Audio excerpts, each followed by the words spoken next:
साल 2014 से पहले कांग्रेस की जो सरकार केंद्र में थी और मिलीजुली सरकार थी, भांति भांति लोगों के समर्थन से चल रही थी, उसने गरीब आदमी को, गरीब परिवारों को तबाह करने में कोई कसर बाकी नहीं छोड़ी थी।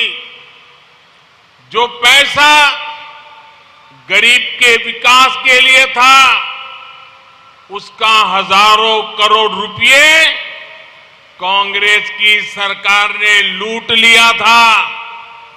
कांग्रेस को कभी गरीब के दुख दर्द से कोई फर्क नहीं पड़ा है। 2014 में जब आपने मुझे वोट देकर के सेवा का मौका दिया, तो देश में गरीब की सरकार बनी, गरीब का दुख दर्द समझने वाली संवेदनशील सरकार बनी। इसके बाद भाजपा की केंद्र सरकार ने पूरी ईमानदारी से गरीब की सेवा करने का प्रयास किया, गरीब के जीवन से मुश्किल कम करने का लगातार प्रयास किया। गरीब के पास पक्का घर हो, गरीब के घर में नल से जल आए, उज्ज्वला का गैस कनेक्शन हो, बिजली कनेक्शन हो, गांव तक सड़कें बने, अस्पताल बने, इलाज की चिंता कम हो, इसे भाजपा की सरकार ने सर्वोच्च प्राथमिकता दी है। बीते 9 वर्षों में भाजपा सरकार की योजनाओं से करोड़ों गरीबों का जीवन आसान हुआ है। कांग्रेस के समय में गरीब को सुविधाओं के लिए सरकार के पास चक्कर लगाने पड़ते थे। अब भाजपा की सरकार गरीब के पास जाकर उसे सुविधाएं दे रही है। जो लोग अब भी भाजपा सरकार की योजनाओं के लाभ से वंचित है, उन तक भी अभियान चला करके पहुंचा जा रहा है। भाजपा सरकार ने हमेशा समस्याओं के स्थायी समाधान को महत्व दिया। पिछले 9 वर्षों में देश में 3 करोड़ से अधिक गरीबों के घर बने हैं, जिसमें से लाखों घर ये हमारे कर्नाटका में भी बने हैं। जल जीवन मिशन के तहत कर्नाटका में लगभग 40 लाख नए परिवारों को नल से जल मिला है। भाजपा सरकार ಯಾವತ್ತಿದ್ದರೂ ಸಮಸ್ಯೆಗಳ ಶಾಶ್ವತ ಪರಿಹಾರಕ್ಕೆ ಮಹತ್ವವನ್ನು ನೀಡಿದೆ. ಕಳೆದ 9 ವರ್ಷಗಳಲ್ಲಿ ದೇಶದಲ್ಲಿ 9 ಕೋಟಿಗಿಂತಲೂ ಅಧಿಕ ಬಡವರಿಗೆ ಮನೆಗಳಾಗಿದ್ದಾವೆ. ಇದರಲ್ಲಿ ಲಕ್ಷಾಂತರ ಮನೆಗಳು ಈ ಕರ್ನಾಟಕದಲ್ಲಿಯೂ ಆಗಿದೆ. ಜಲ ಜೀವನ್ ಮಿಷನ್ನ ಮೂಲಕ ಕರ್ನಾಟಕದ 40 ಲಕ್ಷ ಹೊಸ ಕುಟುಂಬಗಳಿಗೆ नलिया नीरन्न मनेगे तलुपिसिद्देवे। हमारे देश में दशकों से सिंचाई के जो प्रोजेक्ट लटके थे, वो भी तेजी से पूरे कर रहे हैं।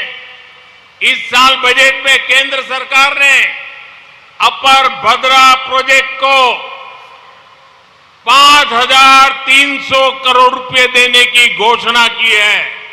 इससे भी कर्नाटका के एक बड़े हिस्से में सिंचाई से जुड़ी समस्याओं का स्थायी समाधान होने वाला है। किसानों की छोटी छोटी समस्याओं को दूर करके भी भाजपा सरकार उनकी चिंता का स्थायी समाधान कर रही है। पीएम किसान सम्मान निधि के तहत कर्नाटका के किसानों के बैंक खातों में 12,000 करोड़ रुपए सीधे ट्रांसफर किए गए हैं। यहां मंड्या के भी 3.25 लाख किसानों के बैंक खातों में 600 करोड़ रुपए केंद्र की भाजपा सरकार ने भेजे हैं। ರೈತರ ಸಣ್ಣ ಸಣ್ಣ ಸಮಸ್ಯೆಗಳಿಗೂ ಕೂಡ ದೂರ ಮಾಡುವಂತಹ ಪ್ರಯತ್ನವನ್ನ ಭಾರತೀಯ ಜನತಾ ಪಾರ್ಟಿಯ ಸರ್ಕಾರ ಶಾಶ್ವತ ಪರಿಹಾರದ ಮೂಲಕ ಮಾಡುವಂತಹ ಪ್ರಯತ್ನ ಮಾಡ್ತಾ ಇದೆ. PM ಕಿಸಾನ್ ಸಮ್ಮಾನ್ ನಿಧಿಯ ಮೂಲಕ ಕರ್ನಾಟಕದ ರೈತರ ಬ್ಯಾಂಕ್ ಖಾತೆಗಳಿಗೆ 12,000 ಕೋಟಿಗಿಂತಲೂ ಅಧಿಕವಾದಂತಹ ಹಣ ನೇರವಾಗಿ ಅವರ ಖಾತೆಗೆ ಜಮೆಯಾಗಿದೆ. ಈ ಮಂಡ್ಯದಲ್ಲಿಯೂ ಕೂಡ 3.25 ಲಕ್ಷ ರೈತರ ಖಾತೆಗಳಿಗೆ 600 ಕೋಟಿ ರೂಪಾಯಿಗಿಂತಲೂ ಅಧಿಕ ಕೇಂದ್ರ ಸರ್ಕಾರ ನೀಡಿದೆ. वैसे मैं भाजपा की कर्नाटक की सरकार का एक और बात के लिए भी प्रशंसा करूंगा। PM किसान सम्मान निधि में केंद्र सरकार जो 6,000 रुपया भेजती है, कर्नाटका सरकार उसमें 4,000 रुपया और जोड़ देती है। यानी डबल इंजन सरकार में किसानों को डबल लाभ हो रहा है, उनकी समस्याओं का समाधान हो रहा है। ನಾನು ಒಂದು ಮಾತಿಗಾಗಿ ಕರ್ನಾಟಕದ ಸರ್ಕಾರವನ್ನ ಅಭಿನಂದಿಸುತ್ತೇನೆ.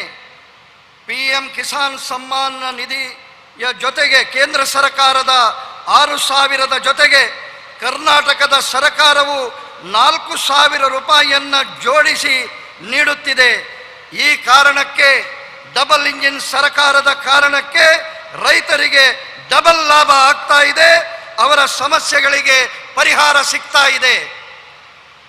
कर्नाटका के सक्करे नगरा मधुर मंड्या के हमारे गन्ना किसानों को दशकों से एक और समस्या का सामना करना पड़ता था। गन्ने की पैदावार ज्यादा हो तो भी मुसीबत, गन्ना कम पैदा हो तो भी मुसीबत। इस वजह से चीनी मिलों पर गन्ना किसानों का बकाया सालों साल चलता रहता था। ಕರ್ನಾಟಕದ ಸಕ್ಕರೆಯ ನಗರ ಮಧುರ ಮಂಡ್ಯದ ಕಬ್ಬು ಬೆಳೆಗಾರರಿಗೆ ದಶಕಗಳಿಂದ ಒಂದು ಸಮಸ್ಯೆ ಯಾವಾಗಲೂ ಎದುರಿಸಬೇಕಾಗ್ತದೆ. ಕಬ್ಬು ಬೆಳೆ ಹೆಚ್ಚಾದಾಗಲೂ ಸಮಸ್ಯೆ, ಕಬ್ಬು ಬೆಳೆ ಕಡಿಮೆಯಾದಾಗಲೂ ಸಮಸ್ಯೆ. ಈ ಕಾರಣಕ್ಕೆ ಸಕ್ಕರೆಯ ಕಾರ್ಖಾನೆಗಳ ಮೇಲೆ ಕಬ್ಬು ಬೆಳೆಗಾರರ ಅವಲಂಬನೆ ನಡೀತಾ ಇರ್ತಿತ್ತು. इस समस्या का कोई न कोई समाधान करना तो जरूरी था। किसानों के हित को प्राथमिकता देने वाली भाजपा सरकार ने एक रास्ता चुना, इथेनॉल का। हमने तय किया कि गन्ने से बनने वाले इथेनॉल का उत्पादन बढ़ाएंगे, यानी गन्ने की ज्यादा पैदावार होने पर उससे इथेनॉल बनाया जाएगा। इथेनॉल से किसान की आय सुनिश्चित की जाएगी।